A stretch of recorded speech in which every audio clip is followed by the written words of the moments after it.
Gente, novamente, muito boa tarde a todas e todos presentes. Para quem não me conhece ainda, meu nome é José Carlos Salles. Quem está aqui ao meu lado é a professora Zeni Duarte de Miranda.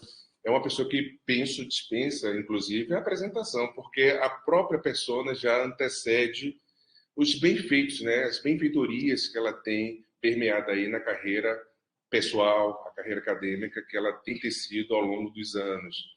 Mas hoje nós daremos continuidade a uma semana de atividades, que se encerra na próxima semana, inclusive, com o relocamento do acervo da professora Maria José Rabelo no lugar de memórias do CIB. Eu recomendo que vocês participem, porque é uma atividade presencial e com certeza será uma atividade muito emocionante, porque a professora Rabelo, ela é a papisa na nossa área, principalmente da biblioteconomia, aqui do estado da Bahia, da região Nordeste, eu arriscaria mesmo, da região Norte e Nordeste, e do Brasil. Eu vou ampliar essa perspectiva.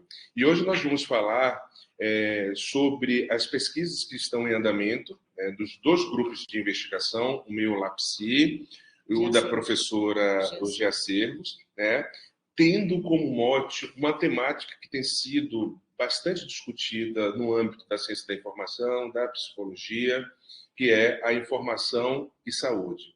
Eu preciso aqui citar que, antes de tudo, a professora Zeni ela acaba trazendo, há muitos anos, a perspectiva da informação e saúde, desde o momento que ela tem uma brilhante ideia de trazer, dentro do resultado do pós-doutoramento dela, o Medinfor, que inicia em 2008, né, no Memorial da Saúde Brasileira, a Biblioteca de Medicina Gonçalo Muniz, né, que localizado no Terreiro de Jesus, foi um evento belíssimo, que eu participo desde a primeira edição até a última, que aconteceu agora em Porto, em Portugal.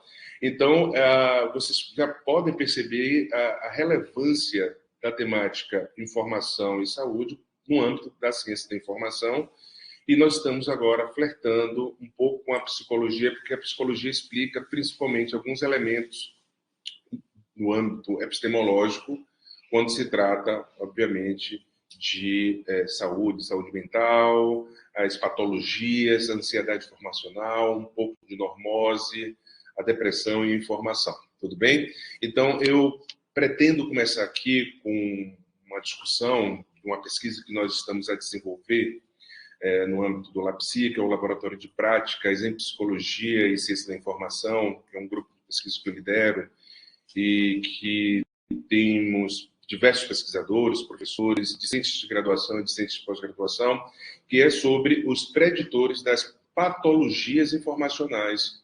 Então, nós temos aí, dentro desse espectro, a infodemia e a desinformação em tela, que são duas temáticas que surgem como emergentes, principalmente no campo da ciência da informação. A infodemia é esse paralelo da informação enquanto uma estrutura pandêmica, por assim dizer, e a desinformação que permeia todos esses veios constitutivos do que nós estamos a indicar aqui.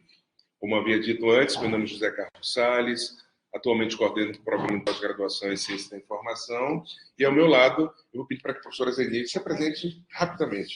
Eu quero, na verdade, boa tarde.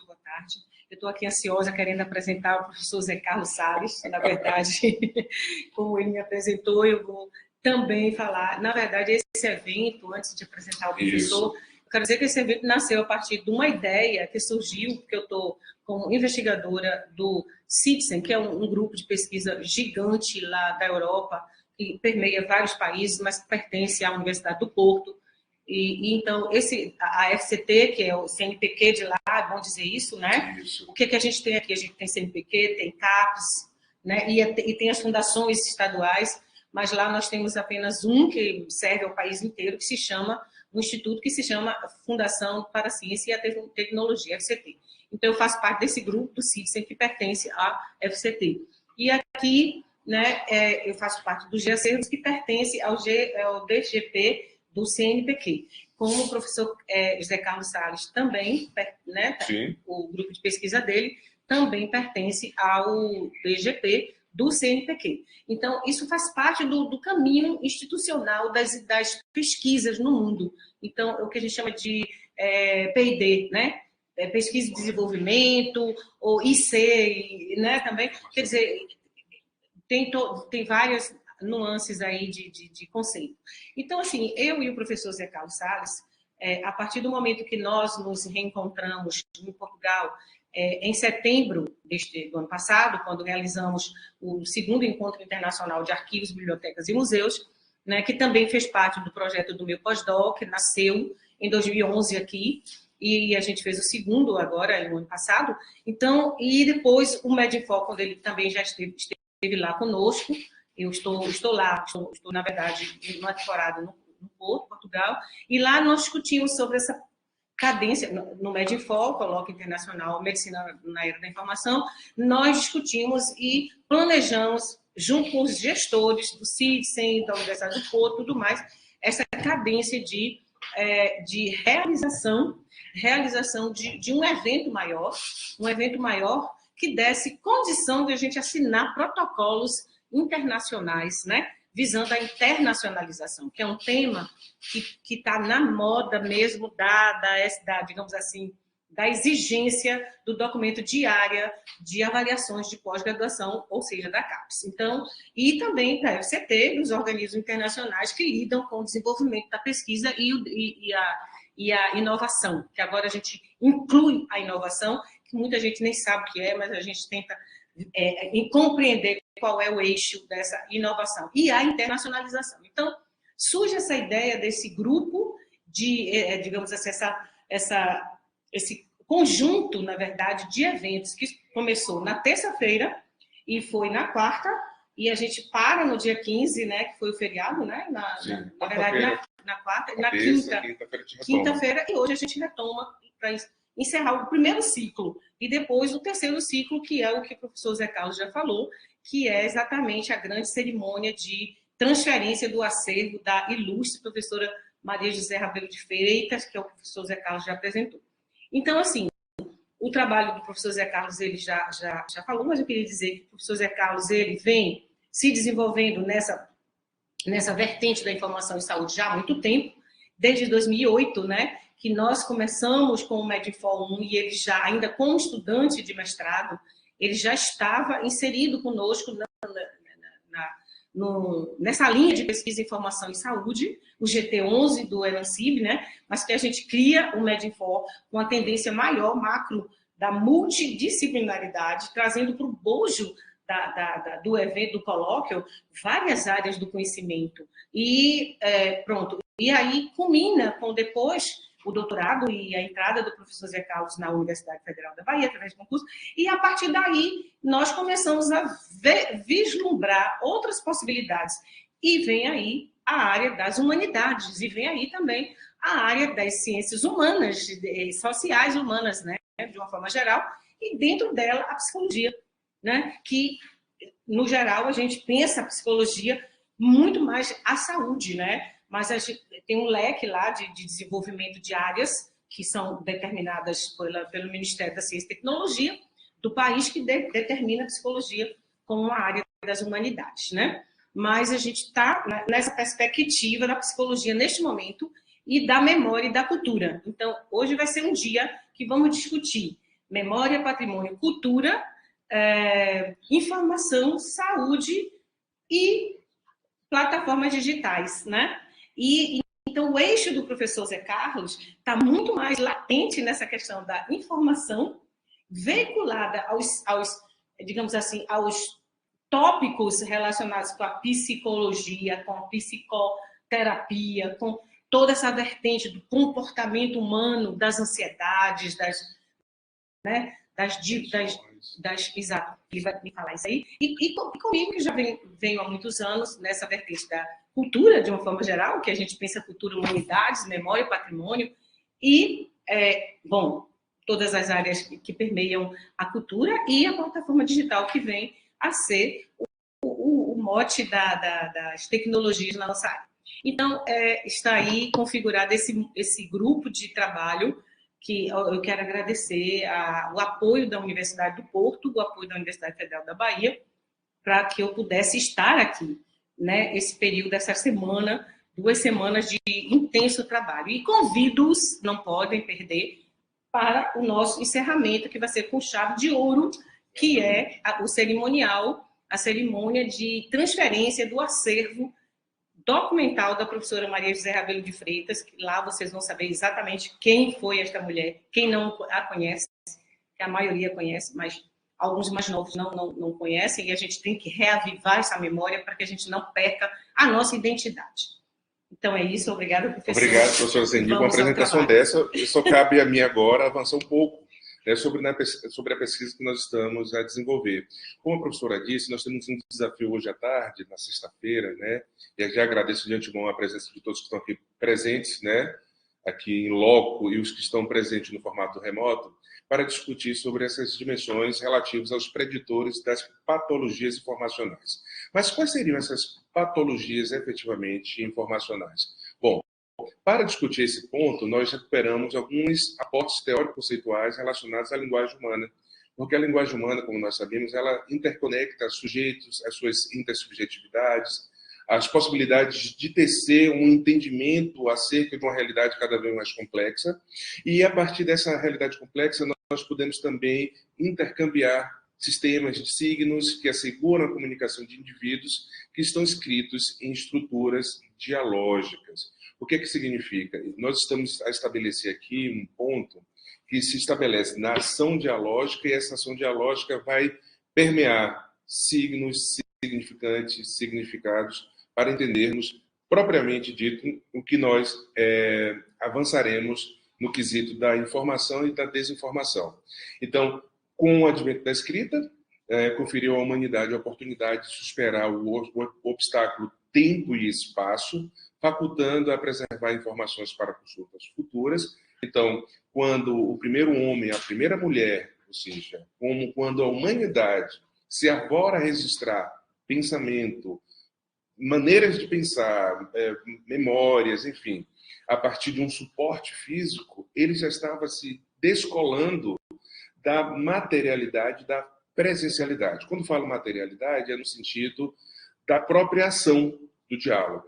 E da registro dessas informações é que vai superar efetivamente o tempo e o espaço nessa circunscrição dos indivíduos na ação comunicativa.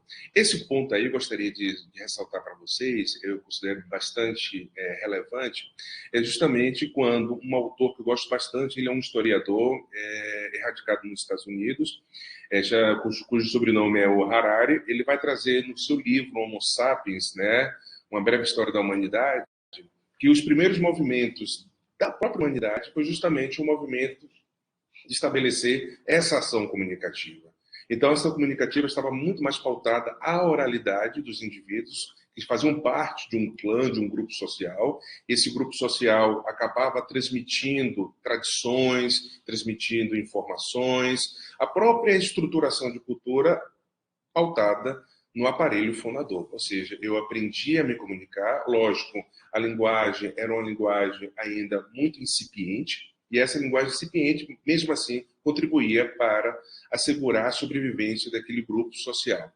E o Harari ele vai falar no Sapiens, exatamente em uma passagem que ele vai trazer, a importância, acreditem, da fofoca na construção da subjetividade humana.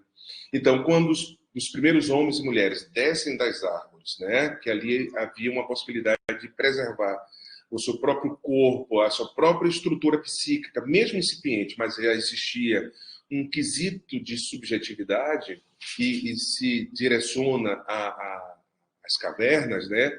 E com o advento do fogo, inscrito ainda na caverna, que facultava a esses grupos sociais de estender um pouco mais o dia, né? Eles não estavam mais condicionados ao sol, por exemplo, né, ao ciclo que existia, a manhã e a tarde e a noite, mas que o fogo no interior das cavernas possibilitava o quê? Possibilitava que eles pudessem estender um pouco mais a questão da comunicação entre si.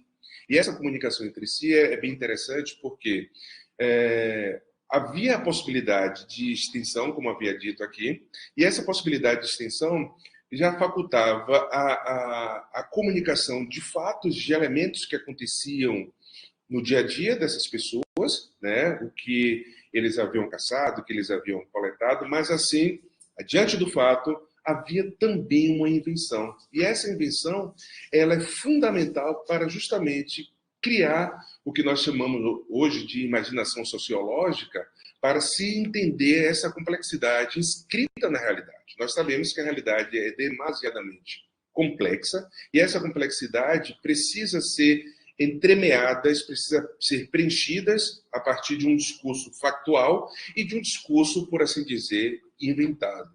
Então, a fofoca ela é fundamental porque ela vai trabalhar com um fato e com um inverídico. Ou seja, você vai conectar o que aconteceu efetivamente sobre um determinado episódio e essas lacunas que hoje nós entendemos como lacunas cognitivas vai trazer o quê? Uma compreensão sobre esses meandros que não ficaram muito bem esclarecidos. Então, nesse quesito, a desinformação, no âmbito da fofoca, ela constitui, assim, uma parte essencial do processo de evolução social e facultou a estruturação de considerações relativas a membros inscritos nas comunidades, como nós acabamos de dizer aqui, evidenciando os indivíduos altruístas, os trapaceiros, os que colaboravam com o grupo e os violentos. Olha que interessante, porque nesse ponto nós tínhamos a fofoca, como eu havia dito, que estava acoplada muitas vezes a episódios factuais, ou seja, episódios que efetivamente aconteceram, mas que também servia para indicar aqueles indivíduos que efetivamente contribuíam ou que não contribuíam com o desenvolvimento daquele arranjo social.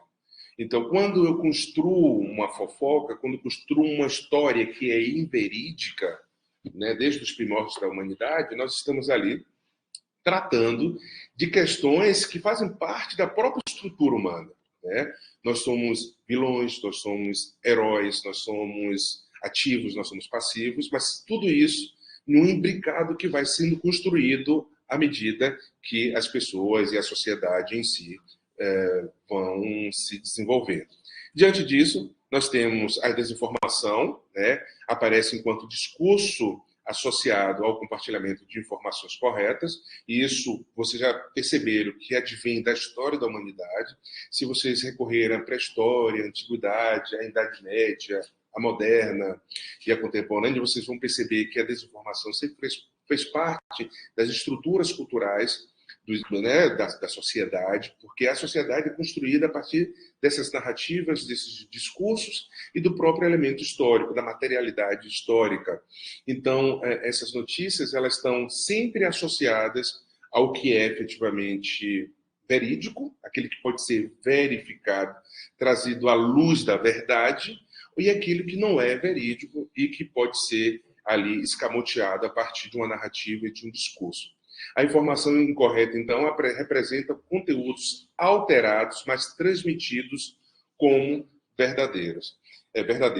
Se nós recuperarmos a ideia, por exemplo, da estruturação social da Idade Média, você vai perceber que as informações incorretas, as informações incompletas, ou até mesmo orientada a um processo de hegemonia, de controle da sociedade, faz parte, inclusive, da própria estruturação da sociedade contemporânea.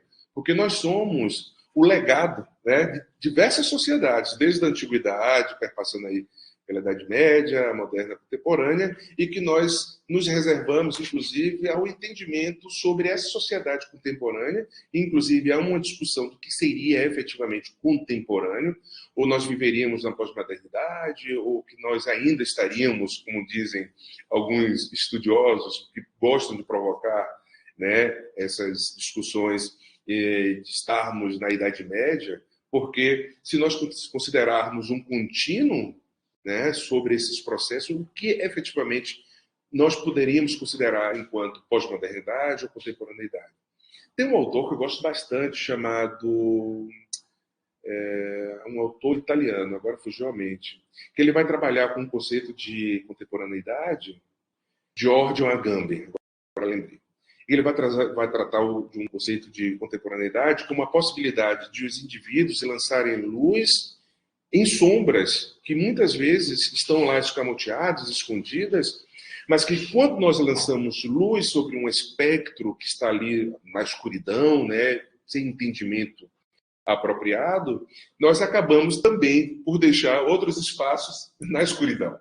Então, o sujeito contemporâneo que somos eu, você, a professora Zenil, o público que está aqui presente, o Guga, a professora Débora, a Jaqueline, Gustavo, que nós lançamos um entendimento sobre essa escuridão, ou seja, nós imputamos, nós revelamos uma luz sobre esse ponto. Quando nós focalizamos, com certeza outros pontos estarão imersos nessa escuridão e que precisamos aí de ter uma associação de diversas outras pessoas, de estudos e de entendimento, de pesquisas, de discussões. Precisamos da arte, da filosofia, da religião.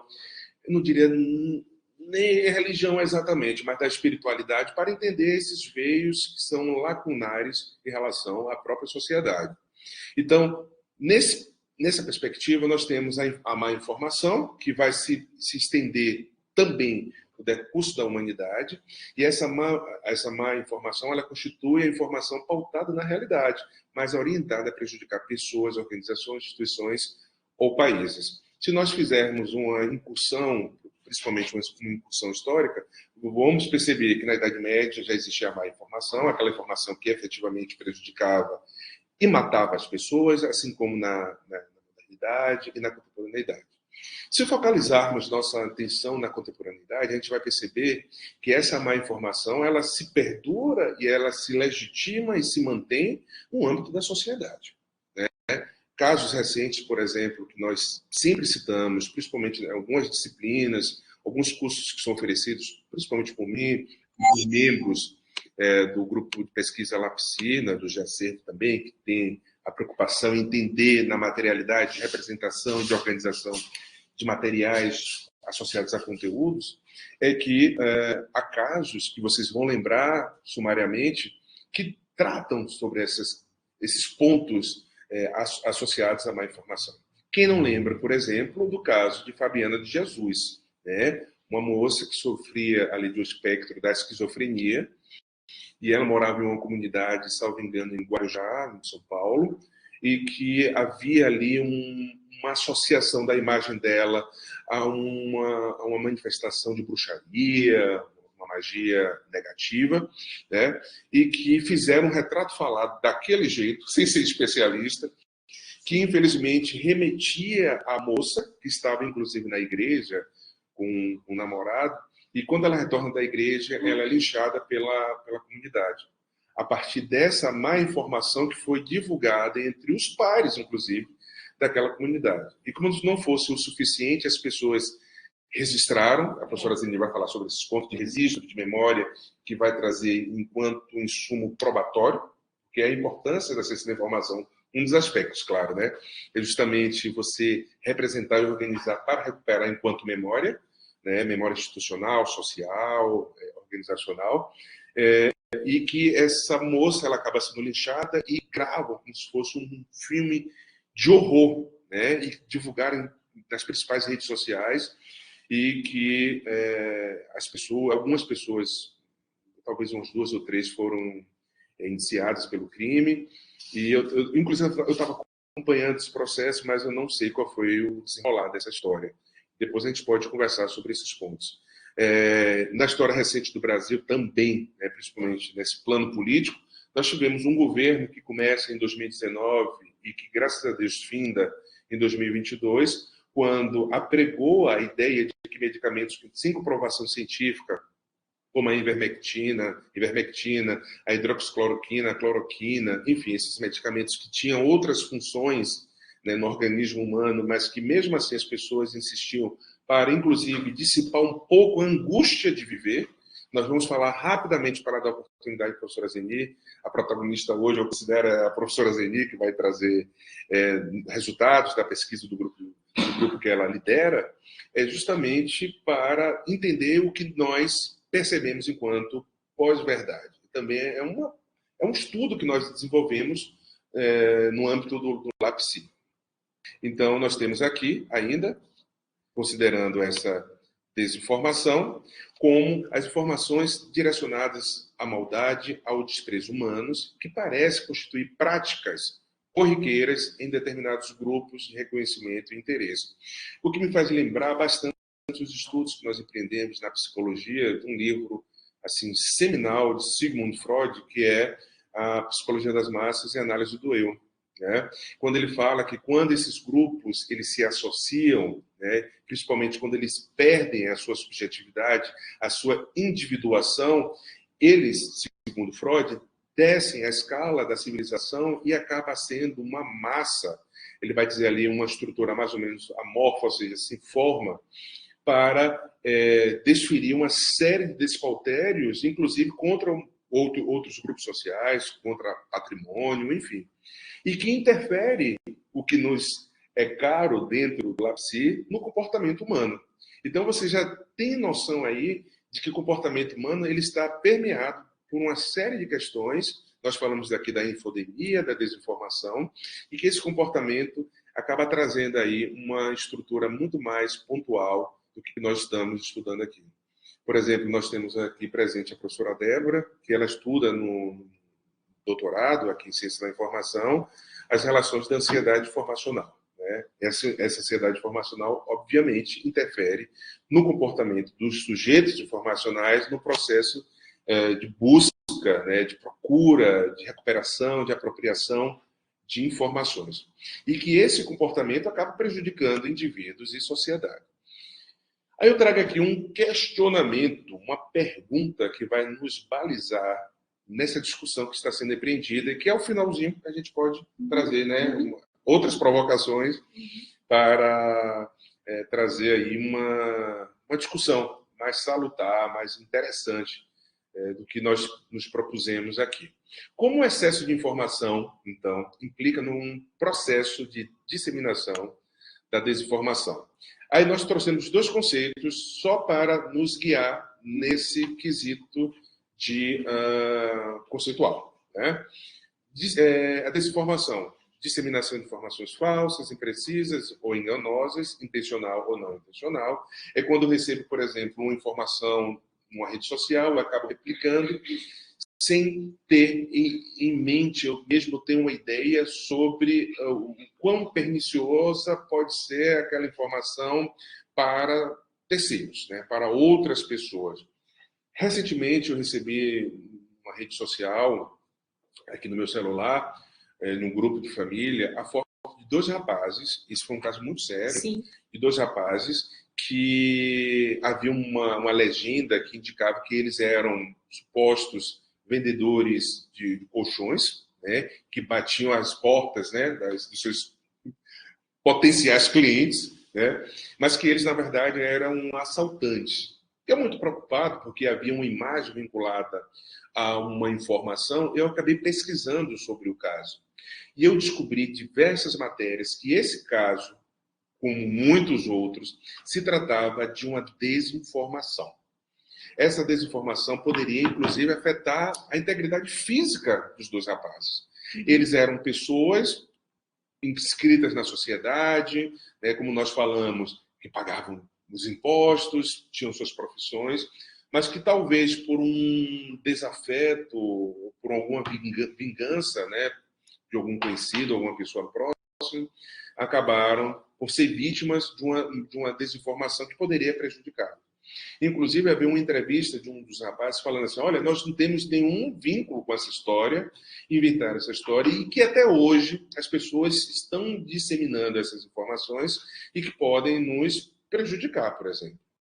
E um caso também recente, você está morando em Portugal, talvez não tenha acompanhado, de um rapaz, né, que estava passeando na rua e a ex-namorada, alguma coisa assim, falou que ele tinha roubado um carro, ele tinha roubado uma bicicleta. E as pessoas da comunidade acabaram lixando esse rapaz. Esse rapaz veio a óbito. Essa também é um caráter de desinformação com a intenção. Houve uma intenção deliberada orientada ao prejuízo físico, psicológico do indivíduo.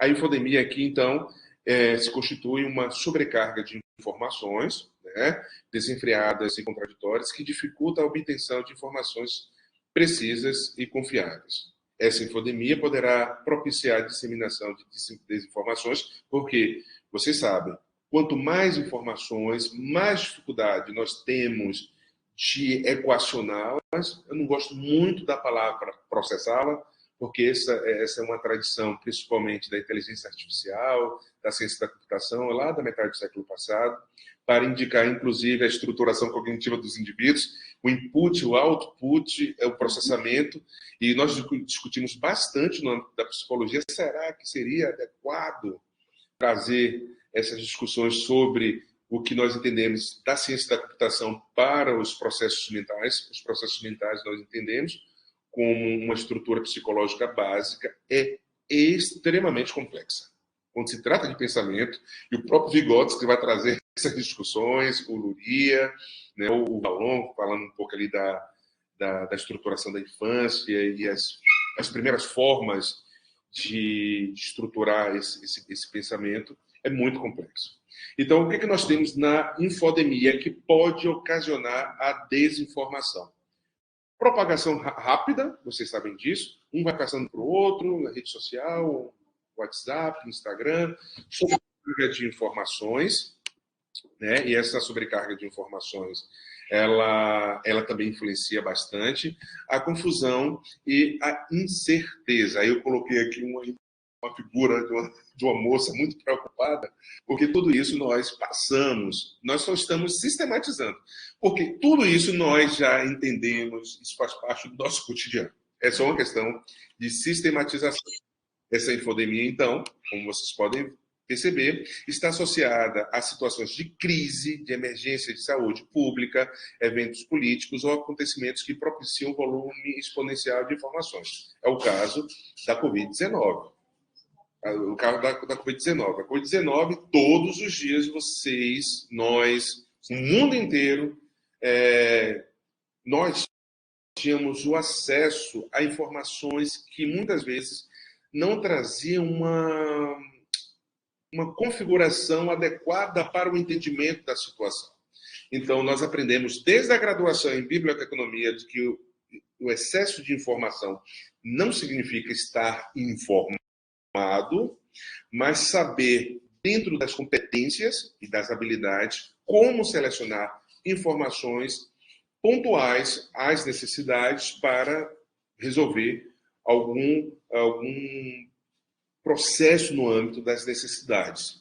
Então, dentro dessa infodemia, nós temos a situação propícia, e ampliada a disseminação dessas desinformações pautadas principalmente nas tecnologias digitais de informação e comunicação.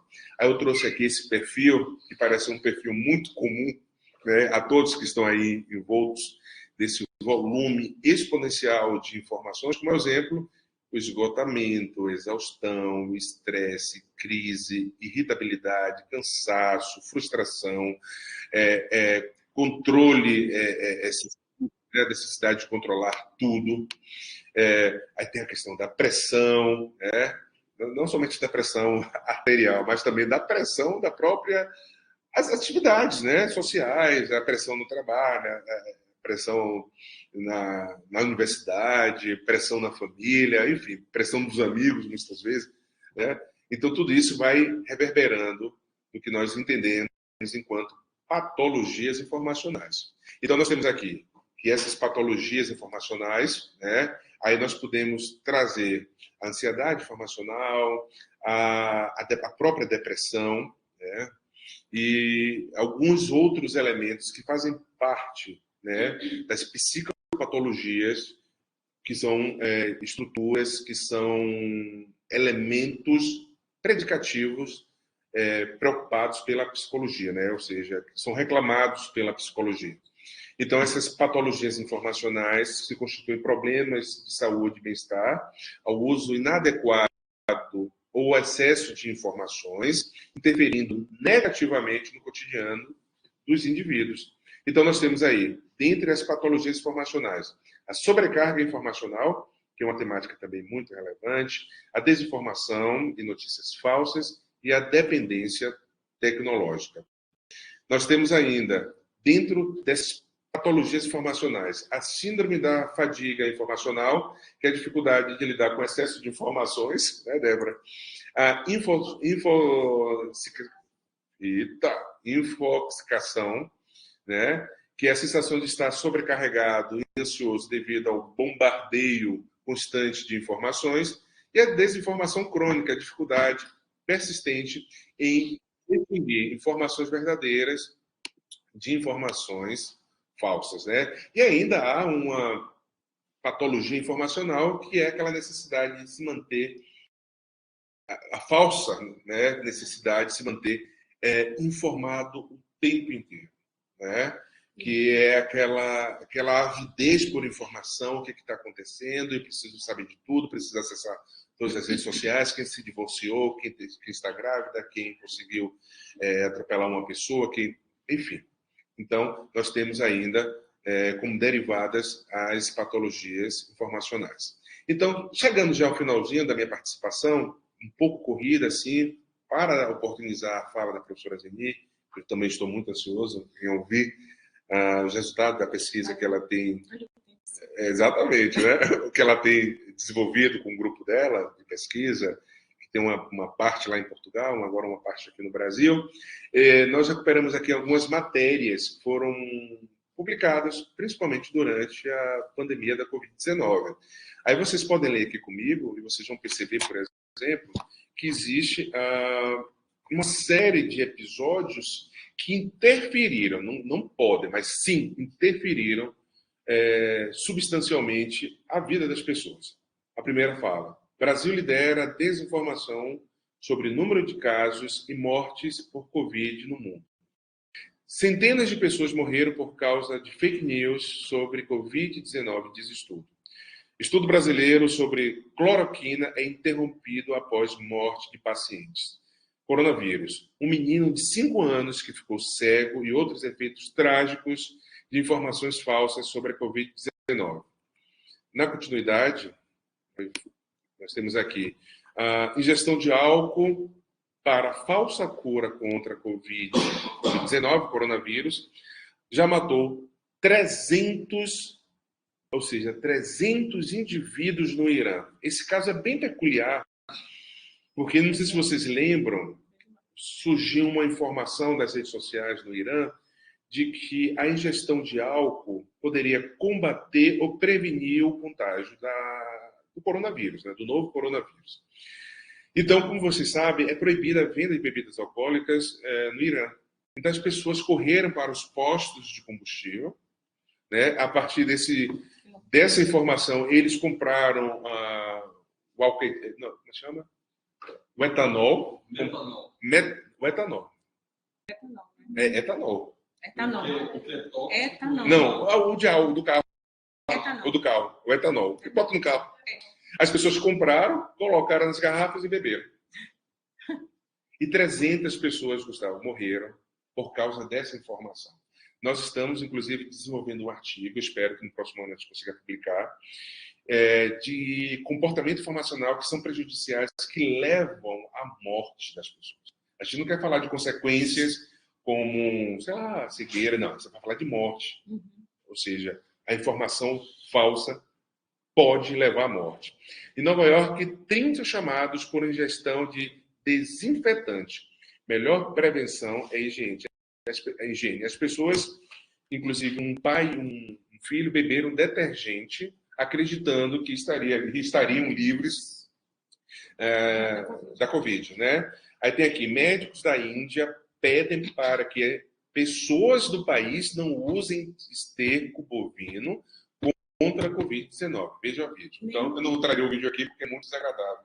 Né? As pessoas estavam ali usando esterco bovino para, claro, mitigar a sua angústia diante de uma pandemia que, na história recente do mundo, não havia precedentes, né? Exceto a gripe espanhola do início do século passado, mas que todas as pessoas agora inscritas nas tecnologias digitais poderiam ali compartilhar as suas angústias, e que essas angústias acabaram, penso, a pesquisa vai indicar, espero, por algumas práticas comportamentais ambientais que prejudicaram os indivíduos. Então, o que é que nós temos enquanto propósito para chegarmos aqui ao final dessa conversa que nós estabelecemos aqui, né? Algumas indicações sobre prevenção e tratamento. Nós pensamos, né, para essa fala de hoje, para essa apresentação, a educação e o letramento informacional, né, a importância de saber identificar uma necessidade informacional, onde buscar esses conteúdos e como apropriar-se dessas informações, a alfabetização midiática, ou seja, nem tudo que é quase nada, né, que é veiculado nesses espaços midiáticos, principalmente os mainstream media, ou seja, os principais meios de comunicação, tem que ser questionado, né?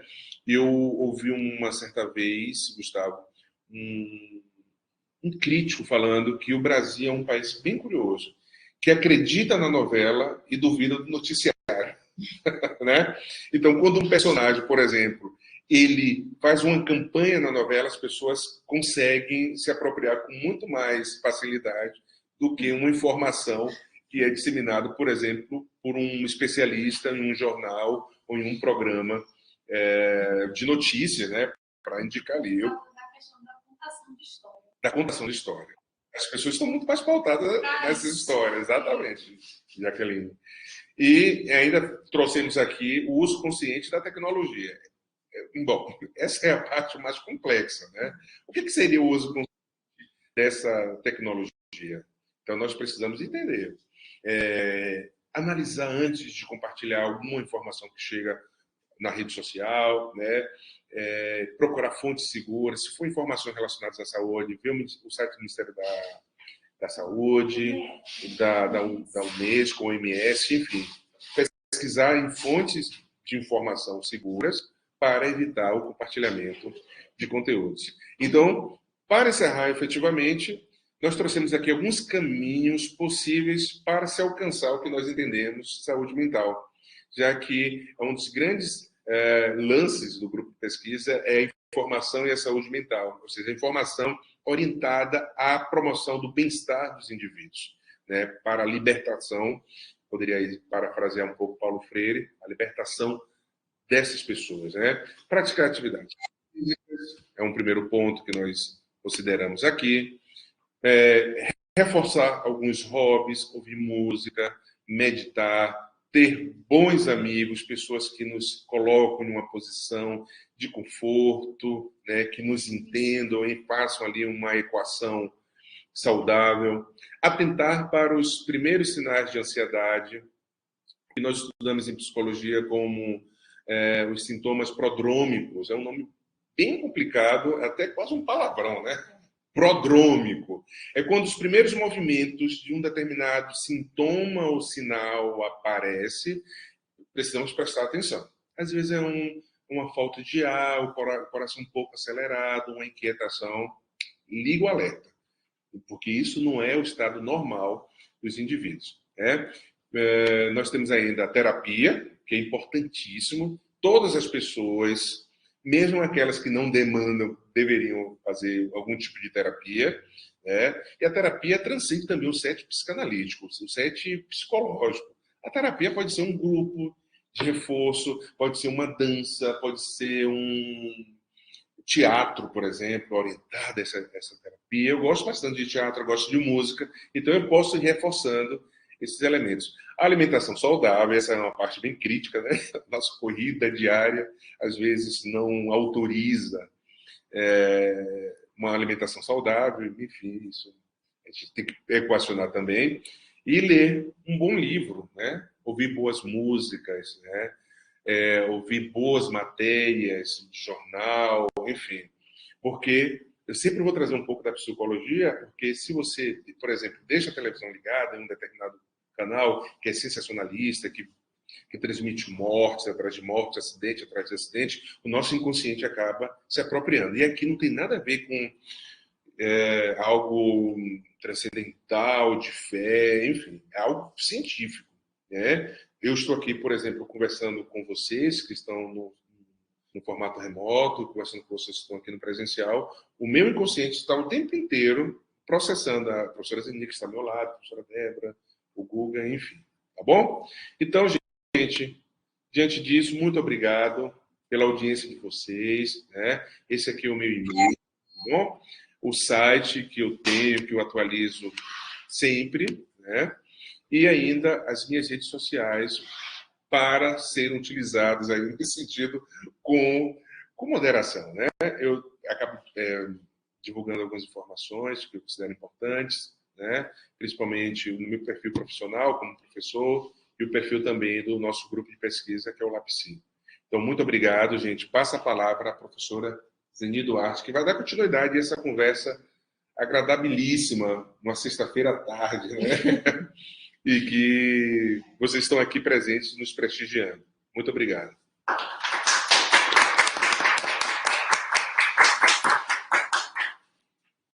Olá, boa tarde mais uma vez a todos e todas, por estarem aqui presentes. Antes de começar, eu queria, como é que a gente faria aqui, professor? Falar os nomes das pessoas que estão aqui. Algumas pessoas estão no chat, quem está online, subindo um pouquinho, né? Então, temos aí a Aline Gomes, Ana Carolina, Cláudia Estrela. Obrigada, Cláudia. Quem é mais? O Edson, Fabiana, Jane, Lindon, Luciana, Marco Túlio, querido, olá, boa tarde, Nice, ótimo, Rayan, Romérito, Rosana, Tiago e pronto. E temos aí os presentes também aqui, que é a Jaqueline, que o professor Zé Carlos já citou, né? Os nomes, temos dois Guga aqui, Gustavo e Gustavo, né? Dois Gugas e uma Débora, que é a nossa querida aqui, que está presente. Então, eu queria agradecer mais uma vez esta oportunidade, professor Zé Carlos, e parabenizá-lo, né, pela brilhante palestra aqui sobre um tema pulsante que dá vontade da gente ficar só escutando e, se eu pudesse, nem falaria, deixaria você se expandir bem mais, né? E parabenizar o LAPSI, que é um nome, inclusive, bem sugestivo, né? Uma sigla bastante sugestiva, LAPSI, e dizer que o nosso GEACERVOS está solidário ao LAPSI. Estamos aqui no grupo. Engraçado, são dois grupos que aparentemente são díspares, mas na realidade são tão similares, né? Temos tantas conexões. Essa história de linhas de pesquisas desconectadas não existe, né? Não existe. As linhas têm inclusive a linha é muito tênue, né? E que a gente sabe quanto é complicado estarmos fazendo divisões e criando fronteiras, né? Então, na realidade, temos aqui um grupo que é um grupo, não é? E, bom, eu não vou projetar, eu vou fazer uma leitura, tá? Porque quero te dizer para vocês que o meu computador quebrou mesmo, na véspera da minha saída de Portugal, e eu fiquei com todos os meus, as minhas apresentações presas nele e sem poder, eu tive que refazer, e eu preparei um texto, não tive condições e tempo de fazer o PowerPoint. Mas, enfim, vamos lá. O tema da nossa apresentação é Memória, Patrimônio, Cultura, Informação e Plataformas Digitais. Parece tão distante, né, do que o professor Zé Carlos veio apresentando, mas nós vamos ver que, no final das contas, estamos com as mesmas ideias sobre comportamento informacional e comportamento no sentido das relações sociais e relações culturais. Então, vamos lá. Este projeto, na realidade, esse trabalho é um projeto que é originário e surge do desdobramento dos estudos de pós-doutoramento que nós fizemos na Universidade do Porto, né, Portugal. Opa, obrigada. Que tem um título bem interessante, né, que é Os Médicos e a Cultura, Estudo Crítico e Guia Geral dos Arquivos de Médicos, Escritores, Artistas, Pensadores de Portugal, Bahia, Brasil. Por enquanto, né? Por enquanto. E o período que a gente vem tratando de 1808 até a atualidade. No princípio, era de 1808 a 2012, mas estamos ainda em processo de desenvolvimento. Estamos realmente, a cada dia, ampliando o espectro do projeto, até saindo do eixo Bahia-Brasil para o eixo da CPLP, os países da CPLP, né? Da África e Brasil e tal, e também já pensando, já trazendo o eixo ibero-americano, que vai trazer no bojo a Espanha, né? E o Brasil é o único país de língua portuguesa fora de Portugal que faz parte do eixo da Ibéria nesse sentido, né? Então, por isso, a gente também está pensando em trazer para esta realidade a Espanha, sobre a nossa autoria, que foi também executado e realizado de 2006 a 2012, esse projeto, com bolsa da Fundação para Ciência e Tecnologia, né? Registrando aqui o nosso agradecimento, amplia o espaço geográfico e estamos, então, desenvolvendo um estudo que vai falar sobre médicos cultural. Esse termo, ele foi utilizado pela primeira vez na nossa pesquisa em 2006, e é sobre ele que nós vamos discutir um pouco mais sobre o significado de médicos cultural, tá? Então, vamos lá. Visando a percepção do universo do indivíduo e coletividade, esta pesquisa renova-se a partir da introdução da realidade de estudos sobre médicos culturais do Brasil e de Portugal, com propensão de alargamento para outros países, como eu já falei, considerando a globalização e a geopolítica. Isso é importantíssimo a partir da dinâmica, das dinâmicas socioculturais de diferentes países, a partir de leituras e análise contextualizada de médicos dos séculos XIX e XX, com produções para além da medicina em suas relações internacionais com a cultura. Então, o plano de estudo relaciona-se com os campos da ciência da informação, medicina, comunicação, ciências da computação, tecnologias da informação, engenharias, sistemas de informação, educação, jornalismo, história, psicologia, artes, museologia, literatura, cultura de uma forma geral, né? Memória, patrimônio, biografia e demais áreas das humanidades. Então, observem que esse projeto ele é um grande guarda-chuva, né?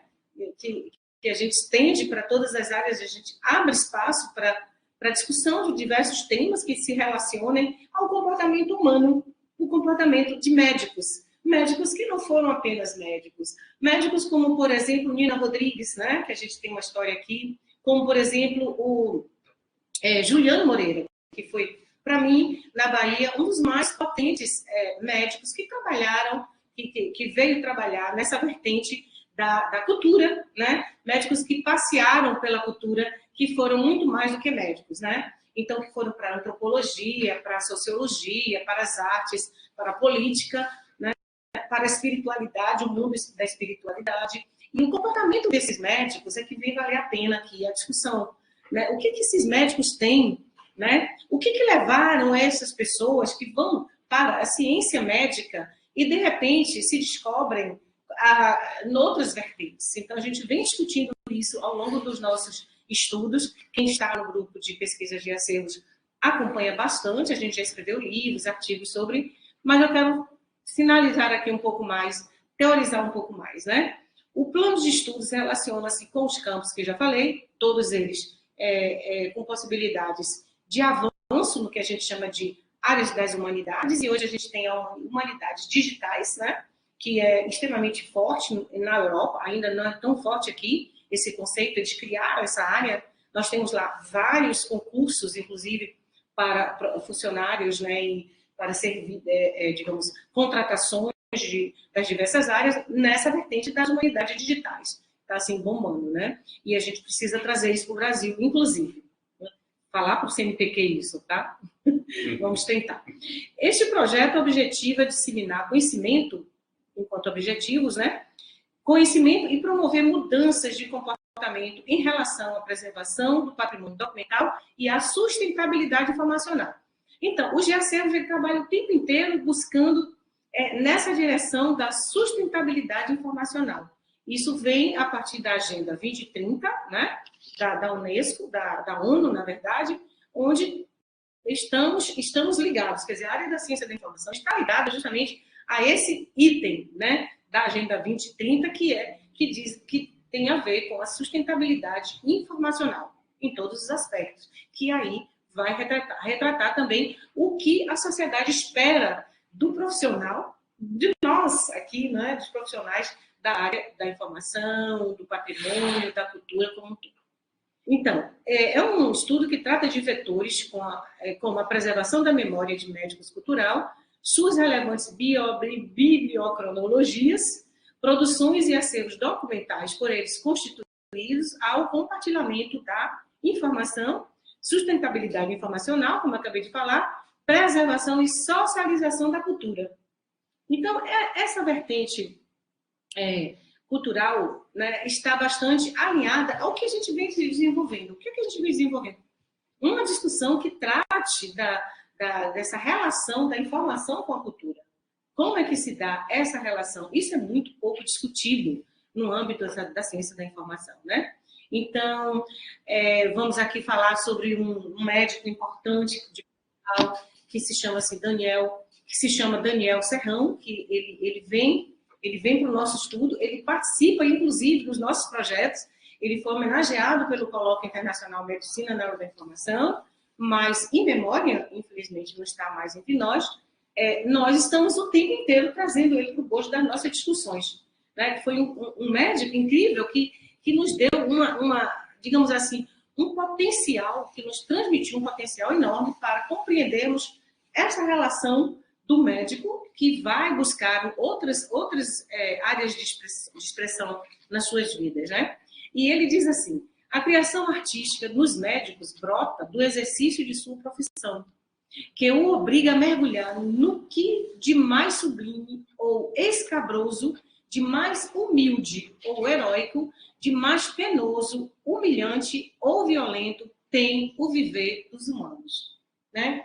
Isso é um tema para uma pesquisa grandiosa, enorme, um tema para se desenvolver em termos de mestrado, um doutorado, porque onde está essa possibilidade? Por que os médicos saem da sua ciência, do seu pragmatismo, né, profissional, e parte para suas áreas para outras áreas de expressão cultural, humanística, né?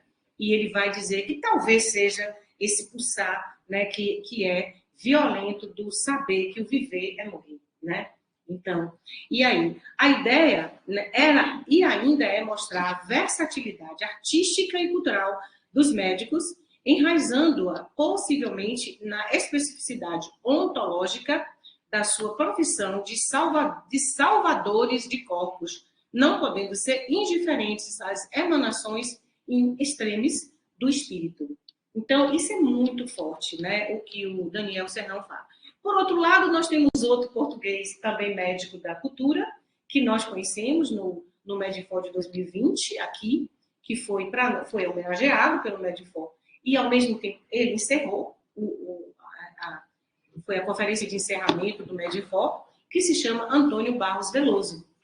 Um cara incrível, ele toca saxofone, ele está com 98 anos e ele ainda continua. Ele é especialista em azulejaria, né? Um médico famosíssimo lá, trabalhou em vários hospitais, mas ele tem uma produção cultural que impressiona, né? Então, ele diz assim: é comum dizer-se que os médicos, mais do que quaisquer outros grupos profissionais, revelam uma atração particular por atividades exteriores à sua profissão. Ou quem tem vocação para a medicina possui uma sensibilidade especial e, por isso, se sente atraído pelas humanidades. Ou atividade médica, pelos contatos que proporciona com os problemas, né? Que proporciona os problemas humanos, com o sofrimento, com a morte, levando os médicos a projetar sua experiência em atividades culturais ou simplesmente a procurar nelas compensação para o desgaste da profissão. Então, olha só o gancho com o Lapsi, né? Olha o gancho aí, olha, estudo comportamental dos médicos cultural, é incrível, ele traz um leque, isso A gente pode escrever, inclusive, professor Zé Carlos, sobre, né? Sobre essa possibilidade no viés da psicologia do comportamento humano, né? Isso eu acho que vamos ter que tratar. Então, Veloso, em 2021, né, foi depois do Medifor, ele apresenta essa citação que eu achei incrível. Então, a rica produção dos médicos cultural nas diversas áreas das humanidades, muitas vezes desconhecida e nem mesmo compartilhada, tem sido o objeto central desses estudos, com projeção ao que se pode definir de espaço, laboratório promissor, as mais diversificadas investigações e as indagações e possíveis respostas sobre questões relacionadas ao desenvolvimento sociocultural, econômico, político, religioso, no viés da espiritualidade, filósofo, científico, nunca antes pensado, né? Então, quando a gente passa a pensar assim, traz digamos, uma curiosidade latente de vários estudiosos, e nós já temos projetos, mestrados defendidos sobre essas temáticas, temáticas do mestre Médicos Culturais, o que ele instiga, né? Temos doutoramento também nessa vertente, pós-doutoramento nessa vertente, tudo a partir do nosso pós-doc, que foi um de lanchar, junto com o professor Armando Malheiro da Silva, né? Que foi o nosso supervisor na época do pós-doc, e depois ele veste a camisa, ele já disse, Zeni, eu não me interesso mais por nada, eu quero esse trabalho contigo. E é o nosso segundo livro. O primeiro livro, Os Médicos e a Cultura, né, que é aqui da EDUFBA, vocês podem ter acesso, podem, né, solicitar e ver nas bibliotecas também. E ele disse, vamos fazer o segundo. E eu quero enveredar para que a gente possa realmente desenvolver e lançar mão a outra, né? Então, além do que se apresenta, esses estudos alinham-se ao saber tecnológico, aí vem a tecnologia, veja, e cria um ambiente digital, o Web-SIS Médicos, com o desenvolvimento de ações nas áreas das humanidades, disponibilizando à sociedade uma forte tendência ao que a gente chama de fonte de pesquisa, né, por meio da disseminação da informação, abrindo portas ao domínio da informação sustentável. Então, aqui eu cito o Daniel Branco, que é nosso doutorando atual e que realizou um mestrado nessa temática, né? E tudo começou, na realidade, com Eneida Santana, junto comigo, em 2007, acho que sim, 2007. E depois o Daniel entra e aí a gente passa a desenvolver muito mais possibilidades tecnológicas para esse estudo. E agora estamos já também com outro estudante de doutoramento, não só o Daniel Branco aqui no Brasil, mas estamos em Portugal também com outro estudante de doutoramento em Coimbra, na Universidade de Coimbra, que é o Salim Souza. O Salim Souza que está agora desenvolvendo, alavancando essa possibilidade e levando a pesquisa para a África e para o Rio de Janeiro, trazendo o Rio de Janeiro junto com a Bahia e trazendo Angola junto com o Brasil e Portugal. Né? Como Portugal é um país pequeno, a gente tem condições de juntar Portugal no eixo de Luanda, de Angola, na verdade de Angola, e Rio de Janeiro, Bahia. Né? Então, estamos aí com essas possibilidades. E cada um dos projetos com a sua tendência, né? E conceitos relacionados ao que a gente iniciou. Então, assim, é aquela coisa, a galinha dos ovos de ouro, né? Vai proliferando, e é isso que a gente quer. Ampliar a possibilidade. Vários artigos e várias pessoas já escreverem, né? A professora Carmen Abreu já escreveu muito. A professora Ana Terra, também, de Portugal. Da Espanha, a gente tem um colega também que está desenvolvendo com a gente uma pesquisa junto, né? Com o nosso grupo. Enfim, aí eu digo assim, eu vou falar de traços dos estudos, né? A trajetória dos estudos destaca-se pelos contributos dos médicos cultural nas mais diversas áreas do saber, como a gente já falou, através de leitura de suas atividades e produções culturais.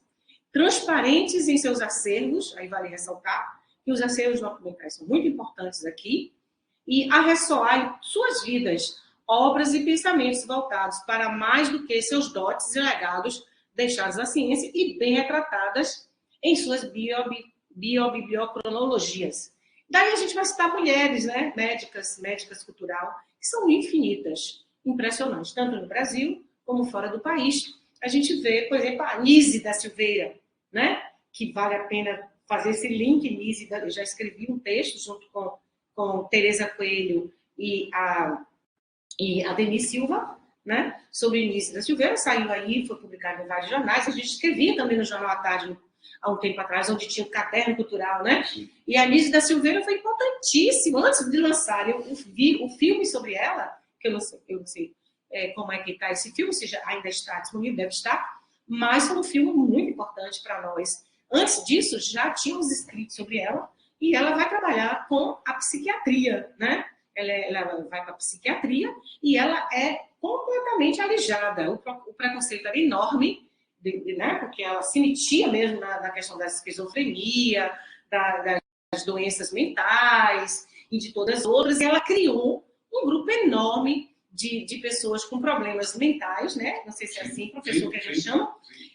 E ela, o que ela fez? Ela criou um cenário artístico. Vocês assistiram, né? Eu acho que foi um filme que, assim, tem um livro, tem um filme, e a gente já sabia dessa história dela. Ela foi presa, inclusive, né? Ela foi realmente uma pessoa perseguida, muito perseguida por conta das ações que ela liderou e que até hoje muitos não gostam, né? Porque ela defendeu o não tratamento, digamos, de choque, né? Que chamava assim. Eletroconvulsoterapia. É isso. E ela condenou, e isso levou ela à cadeia, e queimaram os laboratórios dela, né? Do mesmo modo que nós vimos a primeira médica brasileira, que também é da cultura, né? Que era gaúcha e veio para cá, estudou aqui, ela foi muito perseguida, não havia banheiro feminino na época, na Faculdade de Medicina, aqui do terreiro, era o banheiro masculino, e ela, para fazer as suas necessidades e tal, de casa de banho, ela tinha que sair batendo nas portas, ali no Pelourinho, ali no terreiro, pedindo, por favor, eu preciso de um banheiro, porque não tinha um banheiro feminino. E ela é uma figura que está aí, né, protagonista, né, uma das primeiras mulheres, e a gente já escreveu também sobre várias outras mulheres, também de Portugal, não só daqui, mas de Portugal. Temos vários textos aí que a gente depois pode dar, os artigos em várias revistas, e que fala também sobre a presença feminina, a médica cultural, que tem digamos assim, uma produção exponencial no mundo inteiro, né? Então, aspectos esses que denotam possibilidades alargadas das questões relacionadas ao comportamento humano, porque não independe, né? Independe essas posturas, essas posições, independe de gênero, de nação, é bem próprio dos médicos, né? Essa tendência a buscar outros valores, a pisar em outros terrenos, a viver o mundo da cultura, o mundo das humanidades. No geral, os médicos gostam quando saem dos hospitais, das clínicas, gostam de viver os teatros, as músicas, não é? O cinema, as expressões culturais. Eu tenho um filho médico, que isso também ajuda a entender mais, assim, como ele gosta desse mundo, quando ele sai, como se fosse fugir, né? Fugir daquela realidade terrível, chocante, que é viver e morrer, né? E não haver um retorno. O retorno, para eles, é exatamente estarem juntos com essa multiplicidade cultural que existe no mundo. E aí, nós estamos trabalhando nessa possibilidade, o Gustavo que está aqui, que é o nosso doutorando também, né? Excelência, né, em vários assuntos ligados à multidisciplinaridade, à transdisciplinaridade. Ele sabe muito bem que o nosso grupo de acervos catalisa, né, conhecimento e possibilidade de avanço nessa ida e vinda da ciência junto com a inovação, com a cultura e o mundo das tecnologias. Ou melhor, que a gente chama MIT, multi, inter e transdisciplinaridade. Então, basta ver aqui no nosso trabalho a multiplicidade temática das produções dos médicos, perpassando por várias áreas das humanidades. Então, eu vou contar uma historinha bem rápida, porque senão a gente não termina, eu falo demais. Lá em Lisboa, fui visitar o Hospital São José, né, que é um dos hospitais escola que criou uma das faculdades de medicina de Portugal, bem importante. E aí eu fiquei sabendo que tinha um médico que foi canonizado. E me mandaram para conhecer o largo onde tem a escultura dele e onde as pessoas levam velas e flores e disseram que ele foi né, tipo, muitos milagres aconteceram a partir dele e tal. Também existe essa possibilidade, né, do médico que busca, né, e ele era ateu, era completamente ateu, e se tornou espiritualizadíssimo e foi para a Igreja Católica, levaram ele, o nome dele, e tornaram ele santo pós-morte, né?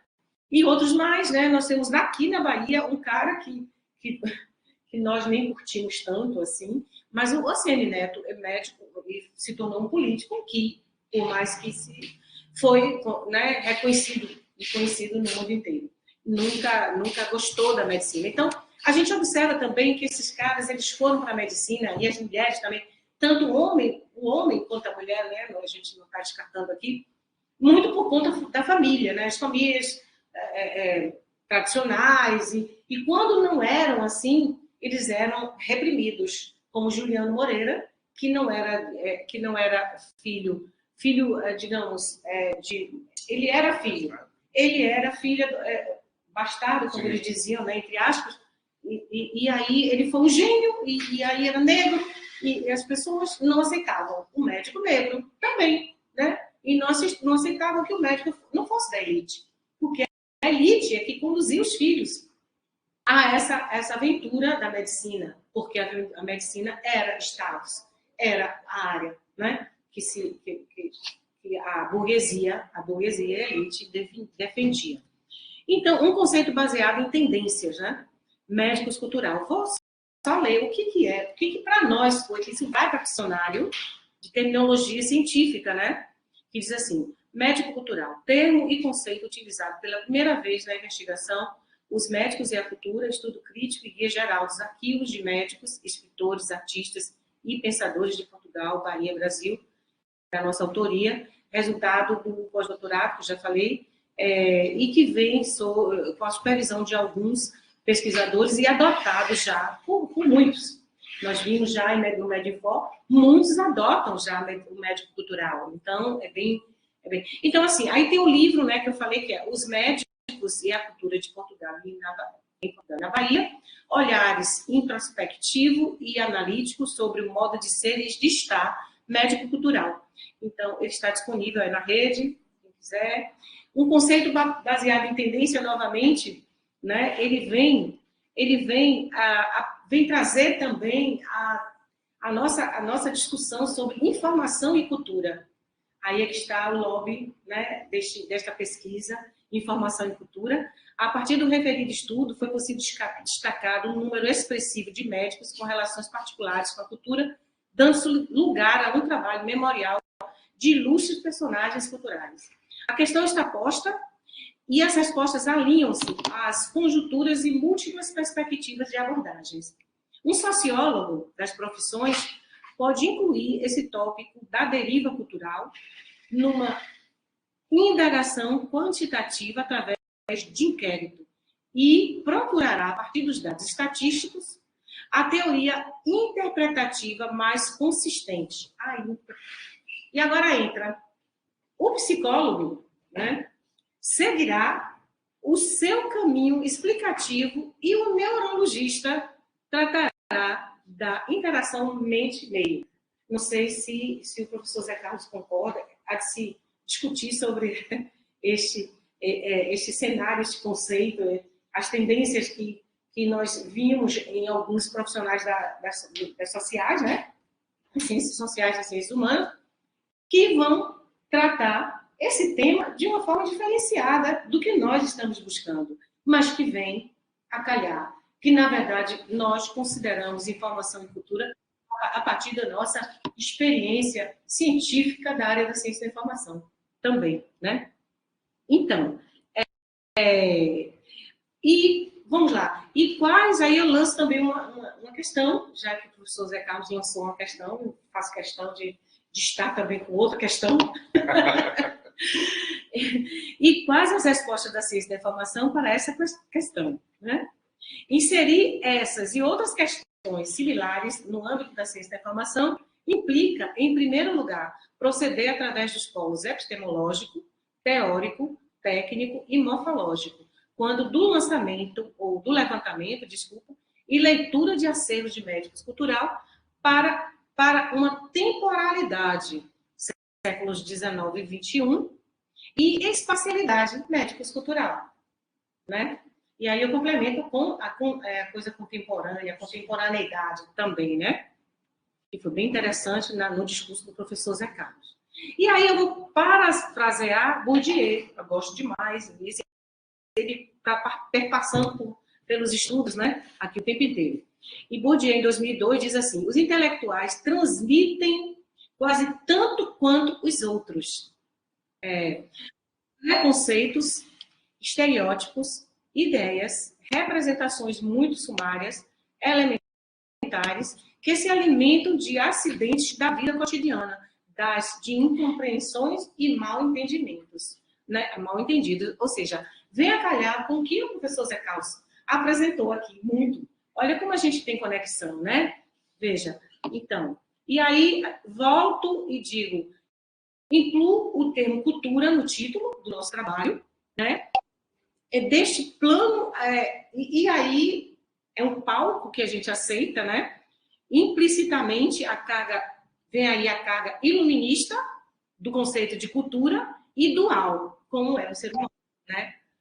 E antinômico também do conceito cultura versus natureza. Isso está sempre se debatendo, cultura, natureza, né? Sempre se mostrando contrária, e aí até uma carga ainda mais simplista, gerida em nível do senso comum, e que tem a ver com a associação restrita e redutora da cultura ao exercício da escrita literária, das artes e dos espetáculos. Teatro, cinema, música erudita e popular. Então, pretende-se desse modo, nessa discussão semântica, cultura e informação, que é o que eu quero agora mais focar, né? E a gente está com um projetão aí, a gente vai trabalhar um convênio aqui com o PPGCI e duas universidades portuguesas, e quiçá até uma espanhola que está sensível ao tema, trabalhar justamente essa ideia de aliar, né? Fazer essa aliança maior e compreender como que a informação está ou não cultura e essa relação, que é muito grande, né? Trabalho muito grande a fazer. Pretende-se, então, discutir se entre cultura e informação há uma absoluta sinonímia ou se é possível estabelecer uma linha de diferenciação semântica. Discussão que faz todo sentido no âmbito da ciência da informação, podendo não fazer tanto ou até nenhum sentido para a sociologia e a antropologia, e até para a psicologia, né? Para essas ciências sociais e humanas, a cultura é um conceito geral, central, embora não tenha que ser unânime o seu significado, né? Então, aí a gente vai terminando base, tá? Continuando essa discussão semântica, Edgar Morin, gente, é outro, né? Além de Bourdieu, que está no mesmo eixo contemporâneos, como é que a gente pode dizer, sim, né? Ele diz assim: a cultura é a emergência fundamental própria da sociedade humana. A cultura é um inimigo natural da alienação. Eu acho incrível quando Morin diz isso, né? Como sinônimo de existência especificamente humana. Ela é um audacioso movimento do homem no sentido libertador do domínio, da necessidade de conquistar a liberdade para criar. Aí vem Bauman também, né? Que coaduna, que aí a gente cria um elo muito grande, e o Gustavo trabalha muito nessa direção, né? E aí eu me lembro do filme de Humberto Eco, eu quero que vocês assistam, que eu acho que não chegou aqui ainda, que é Humberto Eco, A Biblioteca do Mundo, né? Que tem muito a ver com o que a gente está dizendo aqui. E eu sou fã do Humberto Eco também. Então, essa proposta favorece mais que a definição de Morin, viu? A justa posição cultura e informação, que ninguém nunca se preocupou, né? Conferindo um substrato eminentemente cultural à era da informação, né? Em que estamos e em que assistimos ao processo sinuoso e rápido de interpenetração profunda e extensa do tecnológico, com todos os níveis do humano e do social, das humanidades digitais, que a gente tem que buscar esse conceito e começar a adotar aqui da nossa realidade brasileira, né? Porque cada país tem a sua realidade, principalmente quando se trata do mundo tecnológico e da inovação, né? Uma definição ajustada ao trilho sociológico e antropológico, mas também em conformidade com as bases do pensamento complexo. Confrontando-se, foi possível traçar uma linha de ideia de cultura, tal como ela se desenvolve no século XIX. E, nesse sentido, regressamos à cultura a fim de reformularmos por nossa conta e risco, é o que a gente está tentando fazer, é um desafio, a definição proposta por Edgar Morin. A gente vai desconstruir para construir, como Foucault sempre disse. Não adianta ficar só, né? Ok, eu aceito, é isso? Não, é desconstruir para construir. Né?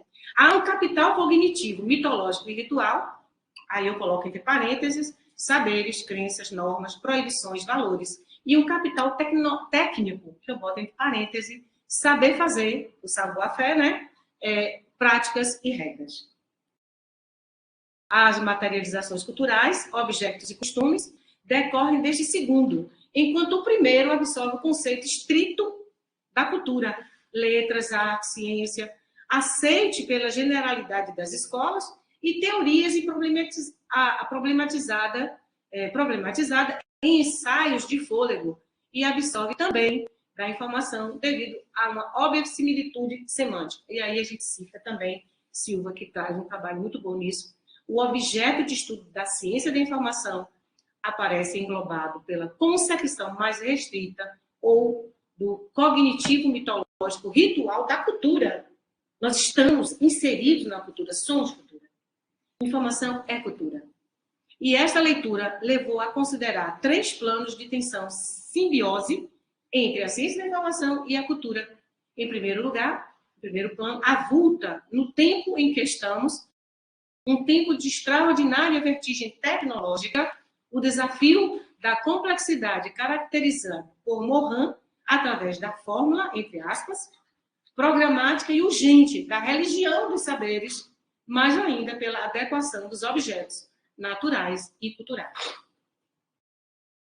E aí impõe-se a questão de saber por que, modo e como a ciência da informação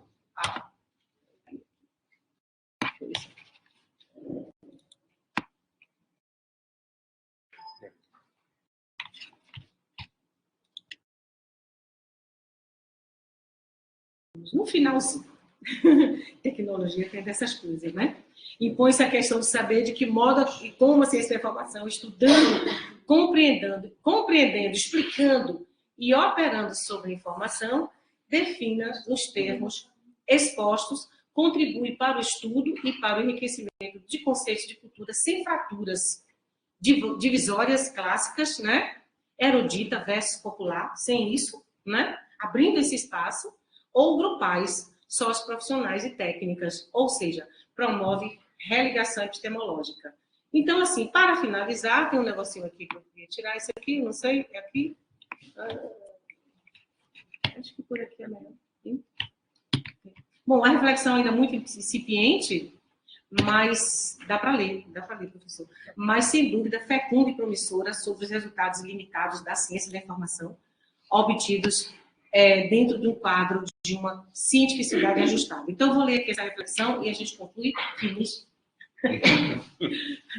Uma reflexão que pode seguir em diversas direções, que queremos apenas deixar aqui rapidamente apontada, e, sem dúvida, encontra em Bauman, novamente, inventor do conceito modernidade líquida, e sociólogo Azaz, fecundo e original, nomeadamente em seus ensaios sobre o conceito de cultura, uma proposta inovadora que consiste em alinhar, né, os fenômenos e manifestações culturais no campo das praxes, isto é, na atividade livre, universal e autocriativa, através da qual os homens transformam o mundo em que vivem.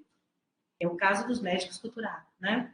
Neste caso, algumas questões são postas, com base em Verheyen, que foi um pró-reitor de pesquisa nosso, muito eficiente, um trabalho belíssimo, eu reverencio o professor Robert Verheyen, em 2009, que ele diz assim: será que vida cultural impacta positivamente na prática médica e no tratamento do paciente, isso se reverte também à psicologia. Sim. Né? É possível estabelecer equilíbrio entre essas tendências? A vida dupla de atividade médica e de produção cultural é sustentável no mundo contemporâneo? O que pode ser feito para assegurar que a média cultural continue contribuindo para o fortalecimento da medicina e da cultura simultaneamente? Este é o final do nosso trabalho, quer dizer, neste momento aqui. E eu quero, mais uma vez, agradecer, me colocar à disposição, não é? À disposição para perguntas, bate-papos, outros momentos, provocações. Estamos juntos, então é uma aliança muito grande esse GEAcervos com o LabPsi, que eu acho que a gente pode fazer um projeto maior, internacional, entre esses dois grupos, nessas possibilidades aí. É o que Armando Malheiro diz assim: Zeni, você trabalha demais. O pior é que quando chega alguém do lado, você põe para trabalhar. E você, quando não tem nada para fazer, você carrega pedras. E eu fico com medo porque você me chama toda hora. Eu tenho um projeto, e você vai lá e faz, e leva todo mundo com você. E é isso mesmo. Essa é a minha proposta agora, levar todos vocês conosco, pelas mãos do LabPsi e pelas mãos do GEAcervos e de outros grupos que venham se juntar a nós. Não há nenhum problema, né? Estamos aí para isso. Então, agradeço a vocês aqui presentes, agradeço demais a quem está aqui a ver, a escutar nossos diálogos, que são extremamente abertos e soltos e livres, sem nenhum propósito de digamos assim, de deixar um mal-estar, pelo contrário, de sempre deixar um bom legado aí para todos e para nós mesmos, né? Para nós mesmos. Obrigado, professora Zeni. Nós já temos aqui uma solicitação, né, de pergunta, de provocação do Marco Túlio. Marco Túlio, por favor, fique à vontade. Boa tarde, gente. Vou ligar minha câmera, ver se eu apareço. Liga aí para ficar conosco. Oi. Oi, gente. Boa tarde. Primeiro, agradeço por essa aula maravilhosa. Ouvir Zeni, você, professor Carlos, é muito bom. Muito obrigado. Eu queria dizer que eu acho muito interessante, eu, enquanto profissional da saúde, entender e participar dessa multidisciplinaridade é muito bacana, né? Vem Zeca falando de saúde, psicologia, comportamento formacional, entra Zeni com a memória, né? Isso me faz acreditar cada vez mais no meu doutoramento, sabe? Obrigado. E queria que vocês falassem um pouco sobre essa multidisciplinaridade mesmo, né? Como esses assuntos vão tangenciando, né, a pesquisa. E como Zeni falou, né, não é estanque. As linhas de pesquisa elas não são separadas. Acaba que elas estão ali na mesma área, né? Mas a gente vai dividindo tudo, né, gente? Vai criando prateleiras, né? Vai colocando as coisas em prateleiras e acaba que está tudo junto, tudo no mesmo universo. Né? Um beijo, um abraço para vocês, viu? Beijo, Túlio. Beijo, tá? Excelente, Revelo. Eu te dou um abração. Ai, que bom. Saudades, viu? Um abraço. Então, exatamente, Túlio. Essa minha caminhada, né, e junto com muitos que já estão conosco desde muito tempo, essa visão MIT, né, que é a multi-intertransdisciplinaridade, ela vem junto com nossas pesquisas, todas as nossas pesquisas, porque não há como perceber a academia, a ciência, sem esse viés, né? Não existe mais. E se por um acaso isso for negado, nós vamos ter uma falência mesmo nas produções, nas atividades acadêmicas e científicas, né? Não há mais como sustentar uma universidade com aquela disciplinaridade, ou seja, vamos ser disciplinados. Não somos mais disciplinares. Acabou. Então, agora, a caminhada é essa mesmo, é essa que eu acredito, né? E vem sendo provado por algumas pesquisas, como dos nossos grupos aqui, de outros mais. Exatamente. Agora eu acabei de falar lá do Enancib, né? E eu ainda me sinto um corpo estranho, aí um pouco na ciência da informação. Aí eu fico pensando, né, remete a mim, não, mas eu estou dentro de uma pós-graduação que é interdisciplinar, eu tenho que entender isso também, né? E assim como todo o corpo docente tem que entender isso, né? Aqui é interdisciplinar e a pesquisa cada vez mais é interdisciplinar. Né? Nós temos uma autora muito boa em Portugal, né? Que se chama Olga Pombo. Sim, sim. Né? Ela fala muito e tem textos incríveis. Eu me baseio muito nas tendências da Pombo, viu? E mais outros, eu tenho muitos que eu tenho seguido essas figuras que já vêm também discutindo essas questões e colocando na mesa a necessidade de se desenvolver mais estudos assim, até os concursos, a própria humanidades, a área das humanidades cresce nessa área, né? Das humanidades. Então, você que é da área da saúde, né? Que é da área da odontologia, das ciências odontológicas, né? sabe muito bem o que é estar próxima. Eu sempre vi o profissional da odontologia como os grandes digamos assim, homens da sabedoria, do conhecimento cultural. Vocês estão ali, vamos lá, ter um tratamento com, né? Vamos lá no consultório médico de um dentista, de um odontólogo, e a gente sai de lá sabendo coisas incríveis, porque vocês dialogam cultura, artes, não é? Respiram isso, é incrível. Desde a minha infância, que eu percebia isso nos tratamentos dentários e tal. Eu adorava ir para os dentistas. Eu tive um dentista, engraçado, eu tive um dentista aqui na Rua Chile, na minha adolescência, né? Que ele adorava me atender porque a gente ficava conversando coisas. Sabe o que ele disse uma vez? Engraçado, nunca lembrava disso. Ele disse assim para mim: olha, você parece com o François Hardy. Não, eu não sabia quem era François Hardy. Mas você parece muito. Oh, Zeni, você vai ver quando você tiver... Eu tinha meus 18 anos, 19 anos. Você parece François Hardy. Aí, eu não sei, da próxima vez eu vou trazer aqui uma musiquinha dela. E aí, na próxima consulta, ele me mostrou, botou lá para tocar François Hardy. O cara adorava música francesa, adorava a França e tinha conhecimento demais da música. Olha, sabe? Então, assim, eu achava ele incrível, super culto. Eu não podia imaginar que um dentista podia enveredar, né? Por histórias da música e também gostava da música popular brasileira demais, mas a música francesa. Aí eu falei assim, eu fui olhar, até que parecia mesmo comigo a criatura. É curioso, vou pesquisar. Obrigada, Túlio. Muito obrigada. Beijo, Túlio. Obrigado pela participação. Mas alguém gostaria de provocar, trazer considerações? Tem alguém? Jaqueline? Eu vou tentar girar aqui para pegar a audiência. O programa de pós-graduação do professor Carlos Salles, né? Vários eventos agora, né? A gente sai do evento do Enacib e vem com uma sequência de tantos eventos assim, Medifor e tudo. E no mês de novembro vem assim para PDC trazendo, né? Eventos enriquecedores, pessoas tão importantes, né? Para a nossa área. E eu queria falar um pouquinho sobre essa questão da gestão cultural, né? Eu estou participando de um curso lá na Faculdade de Administração e a professora Zeni falando das questões da plataforma digital, né? E dessas questões do patrimônio, porque, na verdade, ela traz para a gente patrimônio material, e eu percebo que essas plataformas são um instrumento de salvaguarda, professora.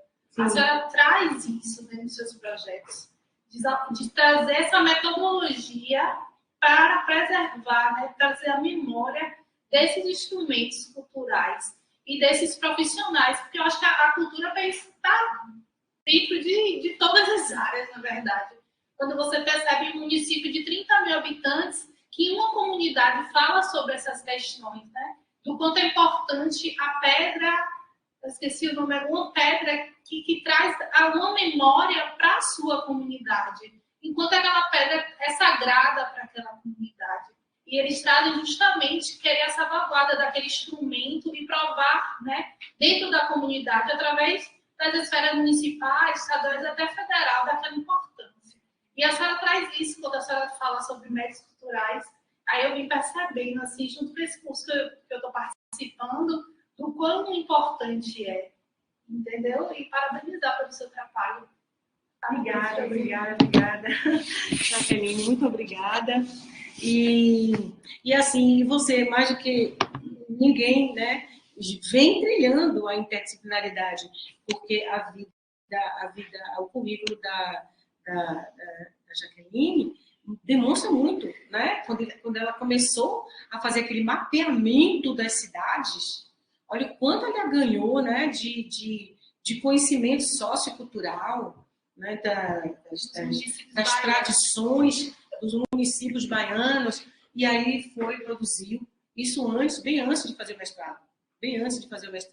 Então, assim, a nossa área, ela nos impõe a buscar outras áreas. E as outras áreas também impõem as pessoas a buscarem outras áreas. Porque não há como você ficar numa vida estanque ou paralisado, né? Uma vez me perguntaram, me diga qual é a sua profissão. Eu fiquei louca, eu não soube responder. Não há como responder. É ridículo, sinceramente, desculpe, mas não estou querendo julgar. Mas é ridículo você perguntar a alguém hoje, né? Não é nem a palavra, nem ridículo, digamos assim, é inapropriado e até utópico. Sim. Né? Talvez utópico. Você perguntar qual é a sua profissão, porque o mundo atual não permite mais essa coisa, digamos, definida, delimitada ou classificada, como disse bem o Túlio, né? Que ele fala que nós temos a mania de classificar, botar nas caixinhas, fechar as caixinhas com suas classificações, as estantes todas classificadinhas e tal. E assim, a gente teve uma biblioteconomia assim, custodial. A gente teve uma arquivologia assim, custodial, uma museologia assim, custodial. Né? A gente teve uma informação custodial. Em todos os aspectos falando, né?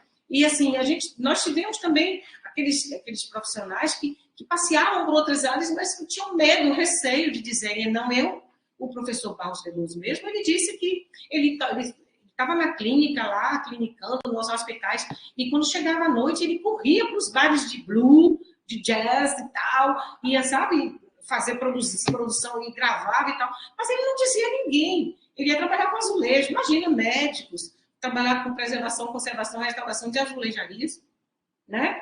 Estudar azulejo português, isso para médico. Então, havia preconceitos e dificuldades. O próprio Nina Rodrigues, por exemplo, ele estudou, né, a questão antropológica, ele foi incendiado o laboratório dele. Né? Juliano Moreira saiu daqui, foi para o Rio de Janeiro, porque ele estudava a relação do doente mental de uma forma completamente diferente, e a sociedade não aceitava. Então, ele foi para o viés mesmo antropológico, filosófico, conceitual. Ele escreveu muito, teorizou bastante. Então, assim, como essas mulheres todas que aproveitavam, as médicas, né, muitas delas médicas culturais, elas aproveitavam, digamos assim, os momentos políticos. O feminismo, a primeira mulher que lutou pelo voto da mulher, né? Isso, exatamente. E foi assim que tudo, daí essas figuras, para chegarem àquelas tendências, digamos, aqueles movimentos socioculturais, saíam dos seus consultórios, né? Saíam dos seus hospitais, tiravam os seus, como é que chama aqui? Os jalecos. Eu diria até suas vestes. Exatamente, exatamente. Tipo, como se fosse uma cara, né? Como é que a gente poderia chamar? Uma carapuça. Eu diria até, muitas vezes, um escafandro mesmo. Aquele peso que você carrega pela representação da veste. E a gente vê isso em quase todos os profissionais, na verdade. Eu me lembro que quando eu passei no doutorado, que foi em letras, literatura e cultura, estudos de memórias culturais, a minha pesquisa, que eu trouxe aqui para o departamento, não, isso não é na nossa área, você não vai ser liberada para fazer o doutorado. e não me liberaram, porque não era da ciência da informação. Achavam que não era. Não, letras não tem nada a ver com ciência da informação. Então, assim, é isso. Isso me faz lembrar também um pouco, né, a fala da professora Zeni, quando ela vai trazer a questão da memória, da cultura e da informação, essa confluência, aí me fez recordar uma frase, um pensamento, vou parafrasear, claro, não tem como gravar literalmente, de um poeta que faleceu tem poucos anos, Ferreira Goulart. Ele fala: a arte existe porque a vida não é o suficiente. Né? E a arte, enquanto derivada da cultura, né, que sustenta, inclusive, as pessoas, os seres humanos, que cria sentido de estar vivo, a arte cria sentido. Né? Qual o sentido? E você estuda a questão da arte, da cultura, enquanto grande guarda-chuva, e da arte enquanto sua derivada, dos médicos, né? Você está trabalhando com saúde mental. Sim. Subjacentemente, você trabalha. Isso. Então, quando você fala de um médico que tira o seu escafandro, né, ele se despe, né, para manifestar música, pintura, dança, e que o Medifor já debutou agora, esse ano foi 15 anos. 15 anos. Você estava falando de saúde mental. Zeca, você me lembrou de um médico artista plástico, português. Os trabalhos deles, as telas que ele desenhava, eram com sangue. Eu estou lembrando agora com sangue humano, com sangue animal, com sangue que fosse. Então, ele colocava o sangue, misturava com cores, o sangue com outras cores. Uma representação para eles. Então, é mesmo de se pensar, de estudar. Sim, claro. A mente deste médico, né? Em termos de análise, de terapias. Né? Qual o sentido, qual a simbologia que ele... Trabalho impressionante, ele escreveu. Inclusive, está no livrinho, o depoimento dele. Infelizmente, ele faleceu, né? Então, mas ele deixou uma produção riquíssima, riquíssima. Teve outro que eu conheci numa incursão dos 100 anos de Miguel Torga, e a gente conhece Miguel Torga, porque fizemos leituras sobre textos de Miguel Torga aqui no período das nossas, do segundo grau. Você tem um escritor importante português, e morou no Brasil, São Paulo, um tempo. Então, fizemos essa caminhada sobre as terras de Torga, né? E lá, eu conversando, eu tinha muitos médicos, que foram os médicos que me convidaram. Sopeão, imagina, eu ganhei uma bolsa, fiquei uma semana viajando em Vila Real, com tudo incluso.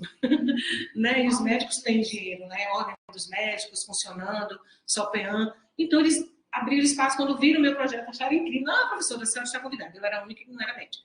Eu e uma estudiosa de Miguel Torga, que era de letras, né?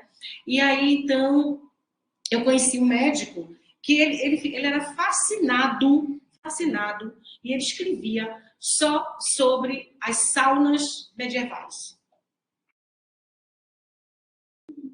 As saunas. A gente sabe que no mundo medieval, né, aqueles lugares, e na Espanha tem muito, aqueles lugares, aqueles túneis, né, e eles escavavam bastante fundo, e eles ficavam ali como se fossem mortos ali dentro. Esqueciam o mundo ali. A sauna tinha uma questão, eu não sei, nunca estudei, mas ele estudou muito, uma questão muito espiritual, da espiritualidade deles, daquele mundo, como é que a gente chama? Os sarcófagos, né? Sim. Isso. É mais ou menos parecido com aquilo.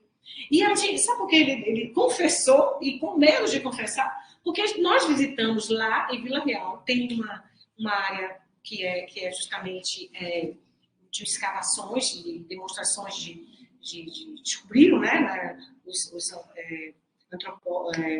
arqueólogos descobriram sítios arqueológicos que denotam isso, que mostram isso, inclusive com seitas, né? Seitas mortais até a partir dali. E ele era louco por isso. E ele confessou, e ele não tinha coragem de confessar. Nunca teve, só a família sabia, mas ele tinha um mundo de produções sobre essa temática. Qual a relação com o seu tema? Sim, eu consigo. Imagina estudar esse mundo, isso é incrível, né? Consigo visualizar com muita clareza. Então, temos mais alguma provocação? Alguém está aqui para sugestão?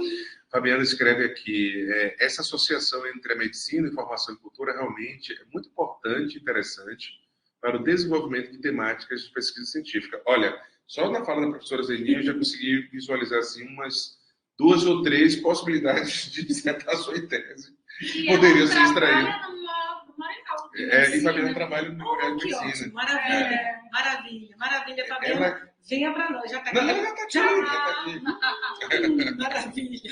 Ela vai defender agora a dissertação dela dia 15 de dezembro. Nossa, eu queria. Manda o link que eu quero assistir. O estudo dela é sobre ansiedade informacional, dos secretários executivos. Muito interessante. Manda o link da defesa que eu quero assistir.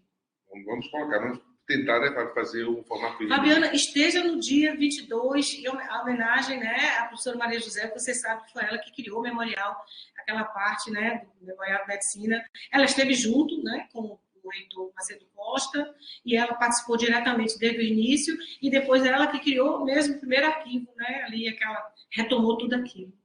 E Fabiana, ela ganhou um prêmio agora, no GT11 da CIB, da NACIB. Parabéns! Então, excelente trabalho, um trabalho belíssimo. E eu não pude assistir, mas Débora, que também é nossa parceira, professora, me orientando no doutorado, consegui filmar, isso foi assim, um sucesso estrondoso. Então, mais alguém? Eu estou satisfeito, professora Zeni. Acho que 2 horas de encontro. Olha, se eu pudesse, eu ficava aqui com vocês, e a gente ia discutir bastante, e ali numa esplanada, tomar um vinhozinho para continuarmos e daí nascer vários projetos. Eu estou disponível e o professor Zeca também. A professora Zeni continua conosco aqui, né, no programa, aqui em Salvador. Na próxima semana, como já foi feito o convite, dia 22, às 16 horas, não é isso? Lá na Biblioteca Universitária Reitor Macedo Costa, será lá, né? Juntamente com o pró-reitor de administração, eu estarei lá presente também. A professora Zeni representando a Maria José Rabelo, que é como havia dito, uma papisa da nossa área, uma pessoa que realmente contribuiu e contribui.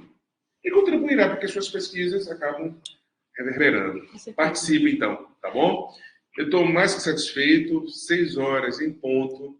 Gostaria muito de agradecer a presença de todos que estão aqui no formato remoto, que orientaram um pouco do seu tempo, né, na sexta-feira, pós-feriado, não é fácil, sabemos disso. Em Salvador, pelo menos, com tantas coisas acontecendo e concorrendo entre si, e no quesito principalmente de diversão. Inclusive, a vitória aí do Vitória, né? Seu filho adorou, né? A senhora estava lá curtindo. Então é isso, e agradecer também a presença que estão aqui, né? Todos vocês que acreditam, né, nessas atividades que são desenvolvidas pelo programa. Nós estamos criando uma espécie de programa chamado Amigos do PPGCI. Ai, que lindo! Que vai envolver alunos de graduação, pós-graduação, professores de outras instituições. Tô dentro, hein? Porque nós precisamos unir forças. E forças positivas. Porque forças que não somam, nós já temos aí de sobra, tá bom? Então, gente, um beijo no coração de vocês. Até a próxima semana. Fechamos hoje o primeiro ciclo, né, de atividades do programa, que une a graduação e a pós-graduação. Na próxima semana inicia o terceiro ciclo. Segundo, terceiro ciclo, né? Que é justamente essa parte aí do deslocamento, né, da direção do acervo de Rabelo para os lugares de memória do CIB, Sistema Universitário de Bibliotecas da UFBA. Então, um beijo no coração de vocês, bom final de semana, descansem e na próxima semana a gente se encontra, tá bom? Um abraço, tchau, tchau. Tchau, tchau. Obrigada.